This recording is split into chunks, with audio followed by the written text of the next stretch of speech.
तो हादसे रोकने की कई कोशिशें होती हैं, लेकिन बावजूद इसके ऐसे हादसे हो जा रहे हैं। न्यू जलपाईगुड़ी में यह हादसा हुआ है और एक ही ट्रैक पर एक गाड़ी आगे चल रही है, दूसरी गाड़ी पीछे से उसको आकर टक्कर दे देती है। ऐसे ये हादसा हुआ है, इसलिए ये और सवालों के घेरे में है कि आखिरकार इस तरह के हादसे क्यों नहीं रोक पा रहे हैं। पीछे से मालगाड़ी ने टक्कर की, जिसके बाद 3 बोगियां डिरेल हो गई, यानी पटरी से नीचे उतर आई। एक पूरी तरीके से क्षतिग्रस्त हुई, दूसरी ऊपर चढ़ी हुई आपको नजर आ रही है, जिसे गैस कटर के माध्यम से काटा जाएगा और अगर अंदर कोई फंसा है तो उसे निकालने की कोशिश भी होगी। और ये भी अनुपम सही कह रहे हैं कि अगर ये मालगाड़ी ना होती, पैसेंजर ट्रेन होती, तो यह हादसा और बड़ा हो सकता था, क्योंकि डैमेज फिर ये 3 बोगियां और मालगाड़ी की जो बोगियां हैं उनमें भी होता, तो ये संख्या जो घायल है, जो मरने वाली है, वो और भी हो सकती थी। अनुपम लगातार हमारे साथ हमारे सहयोगी इस वक्त मौजूद है।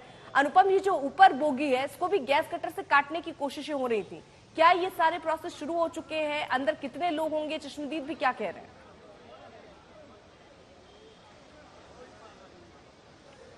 जी बिल्कुल, ये कोशिश शुरू हो चुकी है, लेकिन इससे पहले के हादसों में हमने देखा है कि गैस कटर की मदद से जब काटा जाता है तो उसमें काफी समय लगता है, क्योंकि जो रेलवे की बोगियां होती हैं वो काफी उसकी जो परतें होती हैं काफी मोटी होती हैं और गैस कटर की मदद से जब उसको काटा जाता है, इससे पहले बहुत हादसे हमने जो देखे हैं, कई बार तो 5-6 घंटे लग जाते हैं ठीक तरीके से जगह बनाकर भीतर जाने में। अब ये कोशिश की जा रही है कि ये जो समय है, ये जो समय सीमा है, इसको कम किया जा सके और तुरंत अंदर पहुंचा जा सके। तो फिलहाल ये कोशिश शुरू हो चुकी है, लेकिन इसमें थोड़ा वक्त लगेगा, क्योंकि गैस कटर चाहे कितना भी मजबूत हो, जो बोगियां होती हैं उनको काटने में थोड़ा वक्त तो लगता है।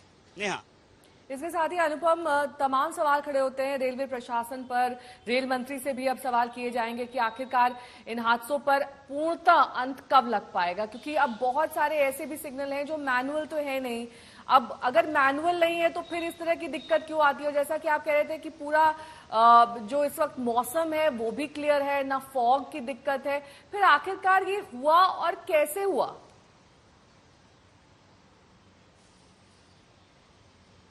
जी देखिए, अब यही सवाल यहाँ पर उठ खड़ा हो रहा है कि आखिर यह हादसा हुआ कैसे, क्योंकि अगर एक ट्रेन बोगी ट्रैक पर खड़ी हुई है और पीछे से कोई ट्रेन आ रही है, तो अगर मौसम साफ होगा तो काफी दूर से दिखाई पड़ेगा कि सामने एक ट्रेन खड़ी हुई है। ऐसे में क्या स्पीड कम करने की कोशिश हुई थी? क्योंकि जिस तरीके का हादसा हुआ है, बहुत कम स्पीड रही होगी ऐसा नहीं लग रहा है। मालगाड़ी की स्पीड वैसे तो नॉर्मल अगर हम देखें हैं तो बहुत ज्यादा तेज नहीं होती है, लेकिन जिस तरह का इंपैक्ट हुआ है, ऐसा नहीं लग रहा है कि 5 या 10 किलोमीटर प्रति घंटे की रफ्तार से चल रही होगी, थोड़ा उससे ज्यादा की रफ्तार से ही चल रही होगी, तभी जाके ये जो इंपैक्ट हुआ है इतना ज्यादा हुआ है।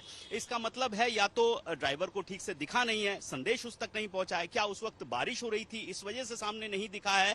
क्योंकि फॉग का सवाल फिलहाल अभी नहीं पैदा हो रहा है, ठंड का मौसम नहीं है तो फॉग होने की संभावना बिल्कुल भी नहीं है, लेकिन क्या बारिश की वजह से ऐसा हुआ है, ये भी देखने वाली बात होगी। तो ये इन सब बातों पर चर्चा होगी, लापरवाही किसकी है, जिम्मेदारी किसकी थी, इन सब बातों पर चर्चा होगी। लेकिन फिलहाल जो प्राथमिकता है, जो 2 बोगियां सबसे ज्यादा प्रभावित हैं, उनको गैस कटर की मदद से काटकर अंदर घुसा जाए और देखा जाए कि कोई पैसेंजर वहां पर फंसा हुआ है कि नहीं हुआ है। तो सारी कोशिशें इस वक्त देखिए चल रही हैं, लेकिन इस बीच ये तस्वीरें जरा आप देखिए किस तरह ये हादसा सुबह 9 बजे हुआ। हवा में लहराते ट्रेन के डिब्बे नजर आए, इंजन के ऊपर चढ़ गए ये डिब्बे, और एक डिब्बा जो आप पीछे देख रहे हैं पूरी तरीके से क्षतिग्रस्त हुआ है। 1 लाख करोड़ रुपए का रेल रक्षा कोष बना है ताकि हादसे रोके जाए। रोकने की कोशिशों के लिए पैसे भी खर्च हो रहे हैं, लेकिन बावजूद इसके ऐसे हादसे अगर हो रहे हैं तो सवालों के घेरे में होंगे ये लोग। कई जगहों पर यह व्यवस्था की गई है जिसकी वजह से इस तरह के, जहां पर एक गाड़ी पीछे से टक्कर दे देती है, उनको रोकने की कोशिशें रही, लेकिन फिलहाल ये कोशिशें नाकाफी साबित होती हुई नजर आ रही है। डिब्बा देखिए किस तरह ऊपर चढ़ा हुआ है। हालांकि गैस कटर की मदद से इस डिब्बे को काटने की कोशिश होगी, जिसमें बताया जा रहा है वक्त लग सकता है। 5 मौतें अभी तक इस हादसे में हो चुकी हैं। 25 से 30 लोग अस्पताल में भर्ती हैं, जिनका इलाज चल रहा है। रेस्क्यू टीम वहां पर मौजूद है और ये आप देखिए अगली बोगी आपको पूरी तरीके से क्षतिग्रस्त पीछे दिख रही होगी। सिग्नल से पहले जिस तरह एक नियम होते होंगे कि ट्रैक पर एक ही गाड़ी है, दूसरी गाड़ी कितनी देर में निकलेगी, ये सारी जानकारियां भी होती, लेकिन बावजूद इसके एक ट्रेन है, उसके पीछे मालगाड़ी आकर अगर टक्कर मार देती है। 4 अगर बड़े हादसों की, रेल हादसों की बात करें तो उसमें 2 हादसे कुछ इसी तरीके से हुए हैं, जहां पर खड़ी गाड़ी को पीछे से टक्कर मार दी और बहुत भारी नुकसान भी उठाना पड़ा। कई लोगों की मौत भी वहां पर हुई। अब नई घटना ये जलपाईगुड़ी से, जहां पर एक खड़ी गाड़ी, मतलब यहां पर ये जो एक्सप्रेस ट्रेन थी ये खड़ी थी और मालगाड़ी पीछे से आकर उसको टक्कर मार देती है। अनुपम मिश्र में सहयोगी जुड़े हुए हैं तमाम जानकारी के साथ। अनुपम, डीआरएम क्या कह रहा है इस पूरे मामले में? कोई ऑफिशियल जानकारी, मरने वालों का आंकड़ा या फिर घायलों का आंकड़ा कुछ भी जारी किया गया है?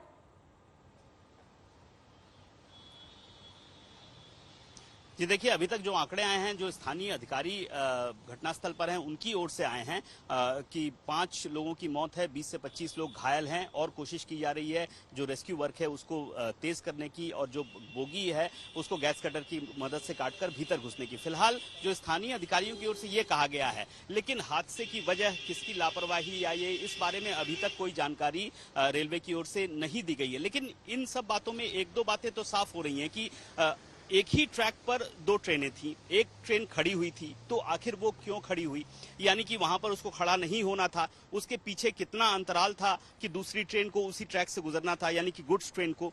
तो अगर जो ट्रेन खड़ी हुई थी, पैसेंजर ट्रेन, कंचनजंगा ट्रेन, इसकी जानकारी पिछली वाली जो गुड्स ट्रेन है उस तक नहीं पहुंची, ये बात तो साफ है। अगर ये जानकारी उस तक पहुंचती तो हो सकता है ये हादसा टाला जा सकता था। ये जो ट्रेन खड़ी हुई, ये खड़ी होने की जानकारी क्या रेलवे के जो स्थानीय अधिकारी वहां पर हैं, सिग्नल मैन वहां पर हैं, उनको मिली थी या नहीं मिली थी, या उनकी ओर से पीछे की ओर पास किया गया था, नहीं किया गया था, इन सब बारे में भी संशय बना हुआ है। तो इन सब बातों पर चर्चा होगी, बहुत बात होगी, शुक्रिया अनुपम, नजर बनाए रखिए, लगातार है इस पर अपडेट भी हम अपने दर्शकों को देते रहेंगे।